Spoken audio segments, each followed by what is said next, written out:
জোর যার মুল্লুক তার কথাটি প্রমাণ করেই ছাড়ল ভারত। যে নিরাপত্তার দোহাই দিয়ে ওরা ক্রিকেট সিরিজ বাতিল করলো, সেই সিকিউরিটি কনসার্নের মধ্যেই ওরা আসলো ফুটবল খেলতে। আইসিসির সাথে মোড়লগিরি করতে পারলেও ফিফার কাছে ওদের যে পাত্তা নাই, সেটাই বোধহয় দিনে দুপুরে হয়ে গেল প্রমাণিত।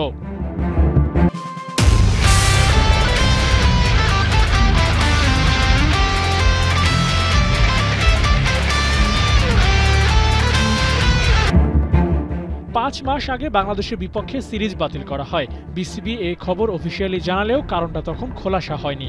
কিন্তু সিরিজের সময় পরিবর্তনের পেছনে নিরাপত্তা ইস্যুই ছিল প্রধান কারণ।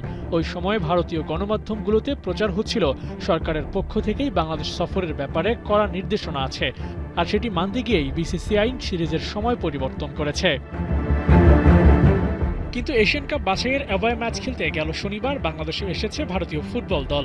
আর এখানেই প্রশ্ন, এবার কি ভারতের জন্য কোনো ধরনের নিরাপত্তা ঝুঁকি ছিল না, নাকি বুকের পরাণ পিঠে বেঁধে বঙ্গদেশে এসেছে দাদারা? তাই প্রশ্ন, ভারত বাংলাদেশের সিরিজটি আদৌ কি হবে, নাকি নিরাপত্তার দোহাইতেই বাকির খাতায় লেখা থাকবে? ভারতের এমন কাণ্ড শুধু বাংলাদেশের জন্য না, ওরা বৈশ্বিক ইভেন্টেও নিরাপত্তার দোহাই দিয়ে যা তা করে বেড়াচ্ছে। চ্যাম্পিয়ন্স ট্রফি, এশিয়া কাপের মতো বিগ ইভেন্টে আইসিসিকে বুড়ো আঙুল দেখিয়েছে বিসিসিআই।